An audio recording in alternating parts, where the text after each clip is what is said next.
Hello and welcome to episode 1 of Miracle Mile, a brand new Cities Skylines series that's starting today. And before we go into the details of what this project is about, let me tell you about what you're looking on the screen right now. The city in the back is called Ocampo, which is a small project that I did for my second channel in Spanish a while back. I also did a compilation of cinematics on my main channel, so in case you haven't seen that, I'm going to include a link in the description. Just so you know, it's one of my favorite Cities Skylines projects to date.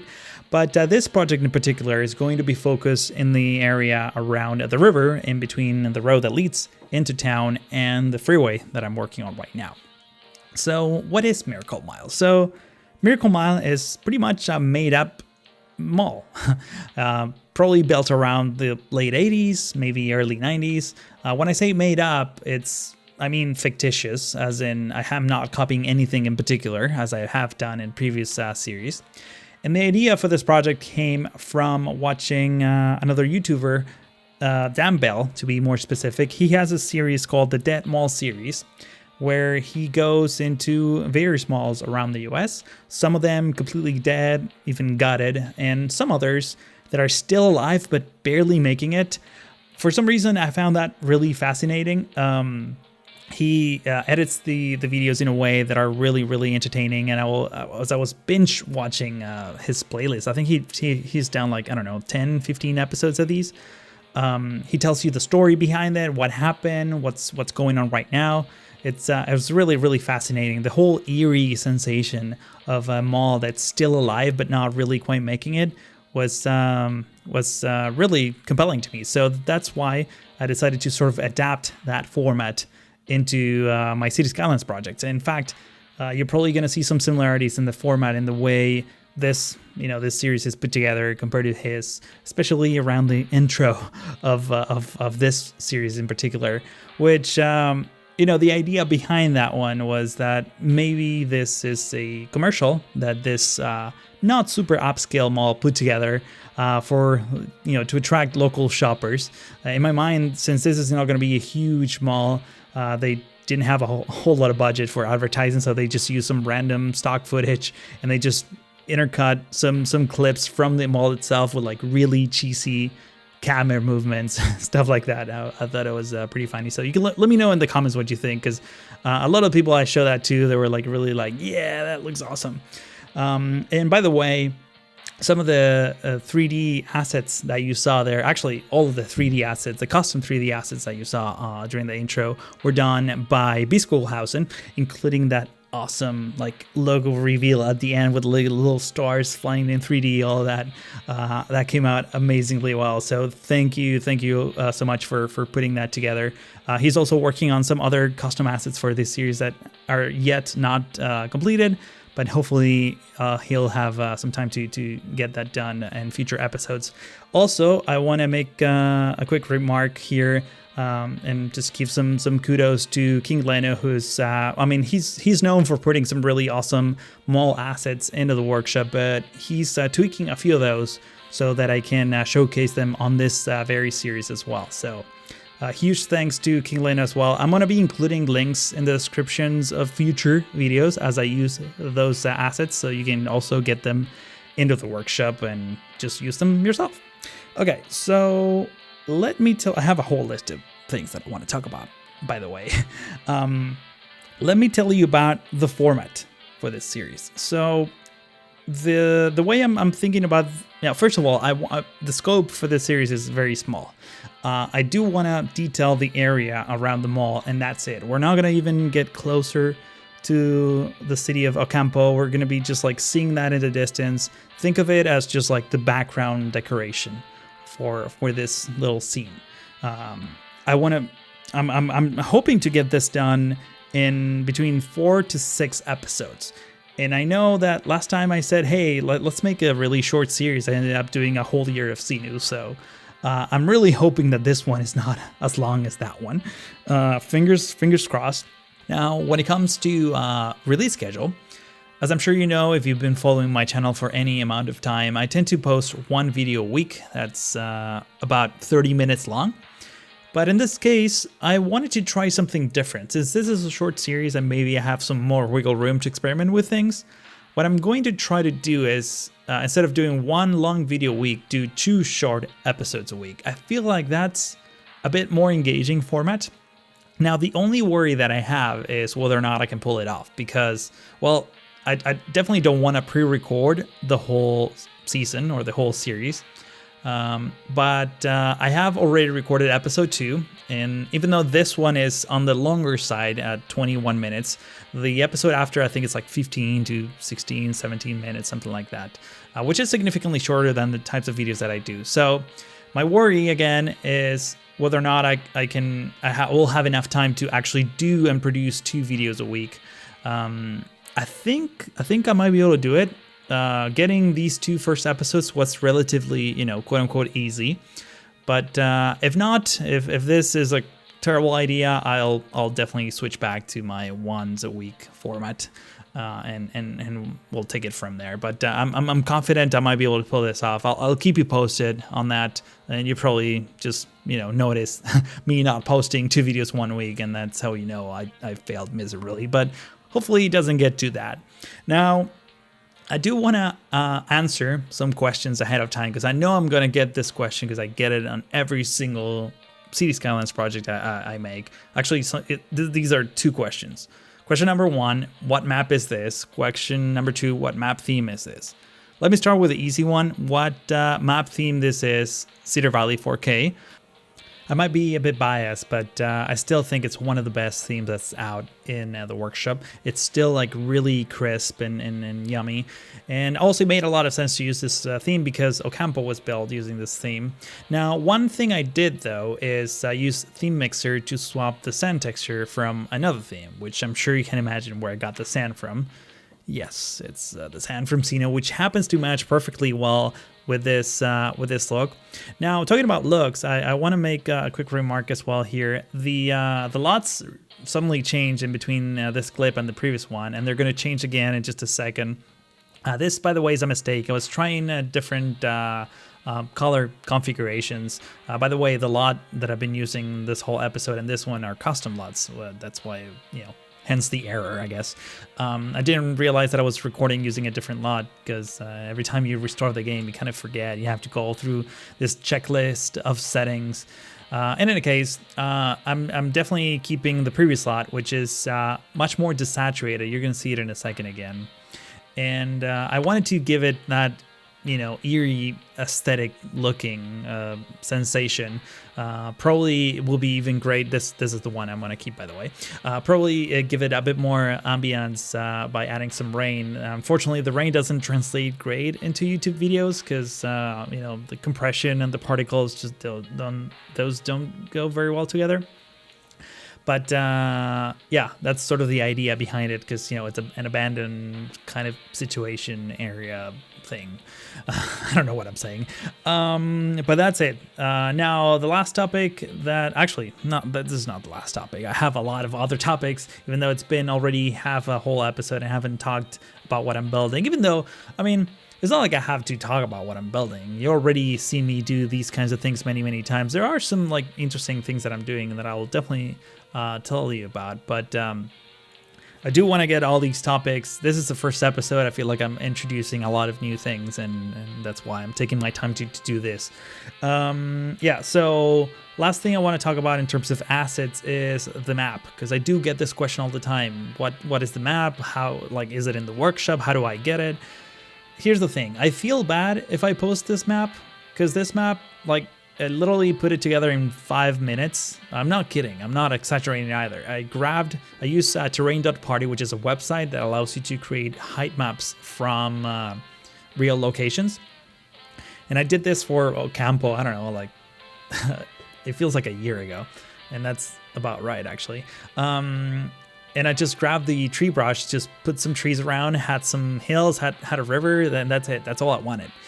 And I did pretty much all the rest of the terraforming in-game, which is what I usually do anyway. So, I don't know. I don't feel like it makes a whole lot of sense to post this map. So, if you like something like this for your next cities project, I highly, highly recommend you go check out Terrain Dump Party.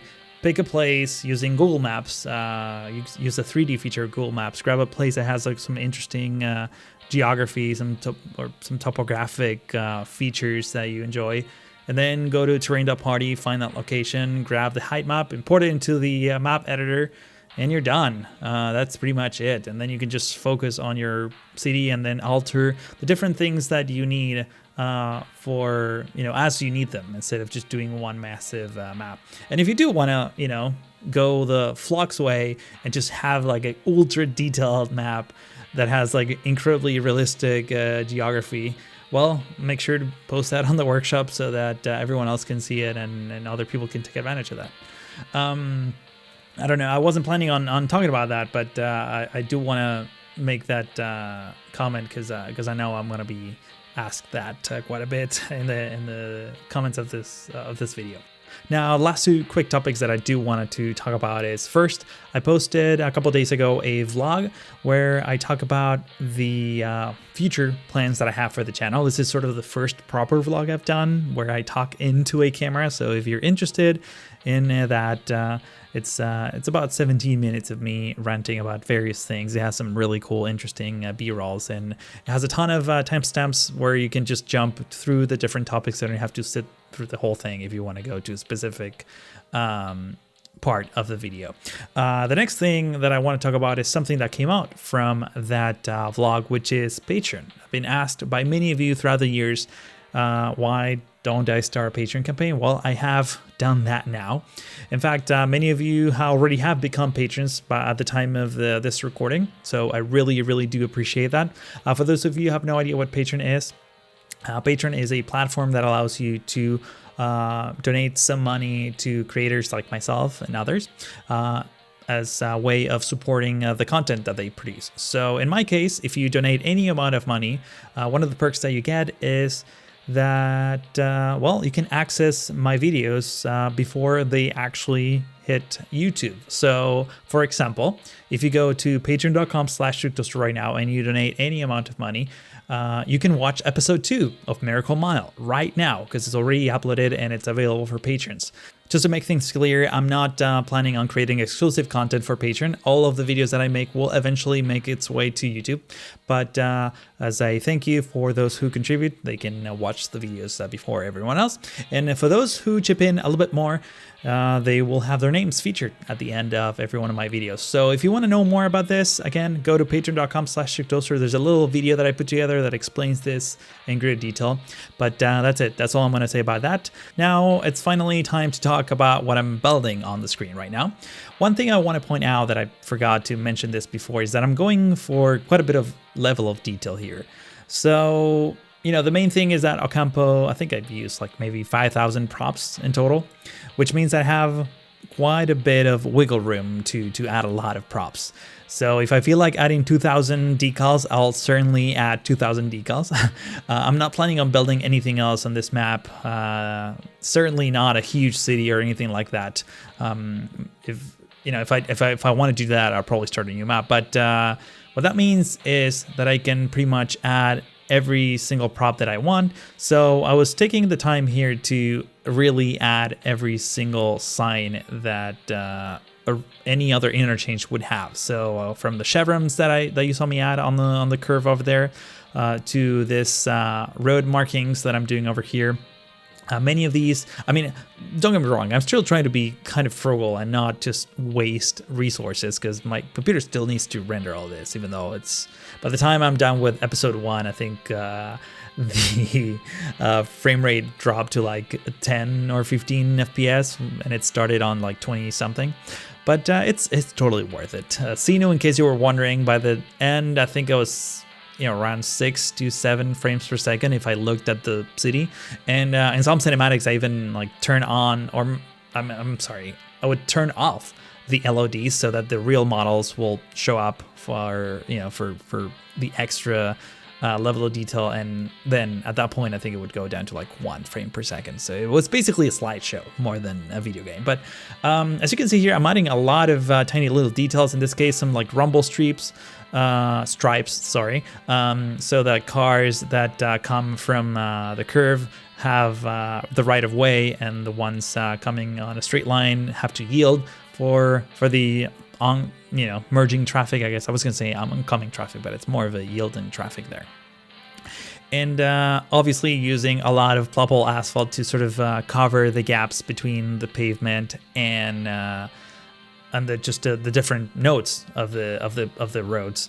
For the most part, I'm using obviously a ditch, Roads United. I'm not using Roads United here. I used to use Roads United for Ocampo to get like the yellow lines and all that, and I wish I could do that, but Roads United, after one of the updates, the roads became really, really dark, and there's no way to turn them down. So that to me looks incredibly unrealistic. So I'd rather have this like dull, boring, flat, non-interesting vanilla roads here than having just really contrasty looking Roads United skins. That's the decision that I made. However, I'm trying to tone down the flatness of these roads by adding these roadwear decals by Ronix just in segments every once in a while. You literally see that right now as I'm doing that. It really gives it a lot of depth, especially when you look at it from above and at a distance. I wish decals wouldn't despawn when you zoom out so much, but in general, I'm trying to keep things super simple, because in real life you wouldn't see a whole lot of stuff on these like merging lanes and the patches of concrete that sit between them. Now we're getting into the more interesting stuff here, because I'm starting with the vegetation. So I'm done adding all these decals and props. Oh, one thing I didn't mention, which is kind of huge, and I've been abusing this feature a lot, is those node-based retaining walls. Those are actually kind of amazing. I love how they look, and they're so flexible, allow you to do so much. So you're gonna see me use those a lot. In fact, the collaboration series that we're doing with Flux and B Schoolhausen, since we're pre-recording episodes, by episode 9, I'm just gonna go to town on that airport project with these walls. So stay tuned for that. It's gonna look amazing. Now, one thing I wanted to also try to do with the vegetation here is, you saw me add some fall trees basically, and I wanted to give it that sensation of autumn in terms of seasons. But I don't know. As I was getting ready to just ship this episode and just take some screenshots and all that, I was just noticing that some of the trees were a little bit too orange, and it just added a lot of saturation to the whole area. So I ended up switching some of those trees later on. So don't get too attached to those orange trees over there. They didn't look. Right now that I'm looking at the footage, it looks better on the footage that I'm looking at, but it looked way worse in the game, like way more saturated. So just wanted to point that out. Finally, I'm working on this little canal in between the freeway lanes. The idea behind this is that when it rains, the excess water will be funneled through some pipes underneath the interchange through this outlet into the river. And obviously this is a non-functional outlet. It's just for aesthetics, but I'm pretty happy with how it came out, and obviously had to hide a lot of imperfections by plopping down a lot of trees around it. You'll see in just a second. But I'm actually looking at my Premiere timeline here, because I'm used to the workflow for Sinu, where the music starts playing in the background. That's sort of my cue to do the outro. But let me just tell you that right after this, there's going to be some really awesome looking cinematics, so stay tuned for that. In the meantime, I want to ask you to give this video a like if you're excited about this brand new series. And if you're new to my channel and haven't already, please consider subscribing, as well as clicking the notification bell. That way you're alerted next time I post one of these videos. Once again, I would like to remind you that episode 2 of Miracle Mile is already available for patrons. So if you'd like to get early access to this video and also help contribute to the channel, head over to patreon.com/strictoaster and make a donation of any amount to get this perk. But that's it. I pretty much ran out of time for this one. Thank you so much for watching, and I hope to see you in the next one.